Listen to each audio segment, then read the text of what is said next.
Woke up this morning with my mind stayed on freedom. You know, I woke up this morning with my mind, it was stayed on freedom. You know, I woke up this morning with my mind stayed on freedom. Hallelujah, hallelujah, hallelujah. Oh, you know I'm singing and praying with my mind stayed on. Yes, I'm singing and praying.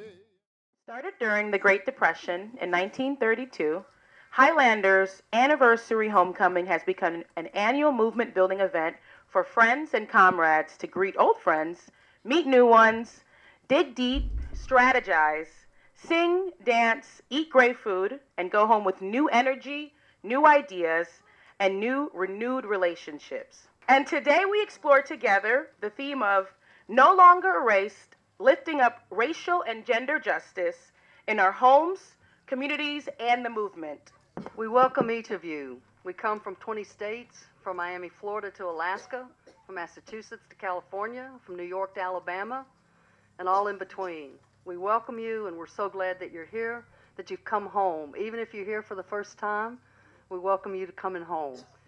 In this first part of our plenary, we intentionally lift up Black voices, women, and trans people. We do this to recognize the movement times we are in, and we have asked our four panelists to push us to dig deep together on the times that we are in, how we move forward, what Black-led organizing and institution building looks like and what it means, and how we decolonize our economy and our governance. Y'all ain't feeling me. There would be no movement for Black Lives. There would be no Black Lives Matter movement without the South. It's much better. And what we're seeing is that, especially post-Ferguson, right? What we have seen is every time there's been a national call to action, the South show up in major ways, right? Many of us probably even under this tent have taken a charge for the movement for Black Lives in the last year, right? Or gone door knocking or built with people, right? What we also know is that, as Southern organizers know, is that we can't do this work alone and we don't want to. Let's be real. If we're talking about really looking at what does it mean for change and look at the future, I'm sorry to you adults, I'm sorry for you elderly, and your wisdom is always wanted and welcomed and needed, and we need your guidance. We always will need it, and we always need the knowledge that you hold, but the youth are the ones who's dealing with it. They're the experts, and they're the ones who's gonna have to be here at the end of the day. They're the ones who's gonna have to lead this movement in the future. What I'm offering here is for us to take another look, for us to go back and revisit the work or the analysis lifted up by the Black Power movement, right? So Stokely Carmichael, later known as Kwame Ture, he said, you know, racism is composed of two things, right? It's racial prejudice or racial discrimination matched with power. And he says that power, that white supremacy, the way that it is expressed by institutions and the state superstructure has a name, and that name is colonialism. We must critique in every single way, because I guarantee it mostly isn't all it's cracked up to be.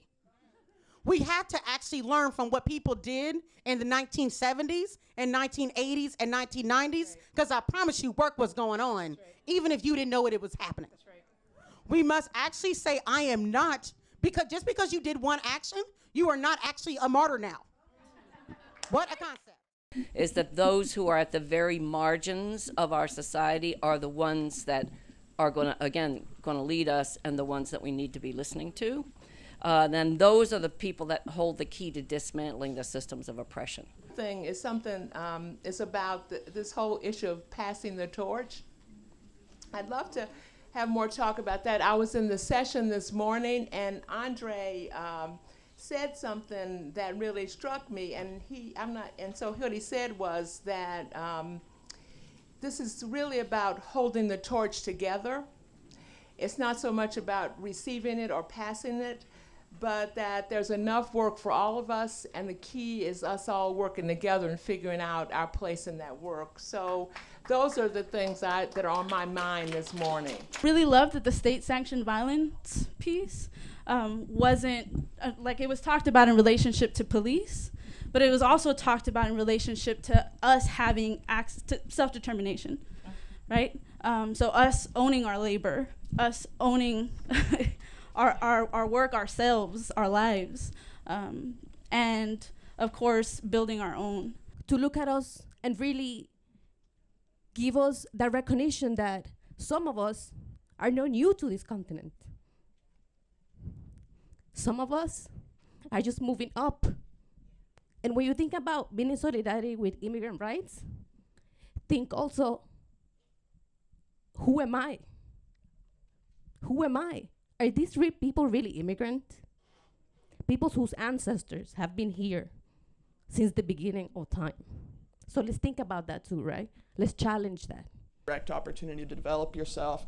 And I wanted to sort of make a call from that, as I believe it's already been done today, but just think about sort of where you are, whether you're a young person, whether you're someone who's been doing this for a long time, and sort of seek out and analyze where you are and how you can give to someone else and how you can create space for someone who doesn't even know that that space is there for them. No more hatred.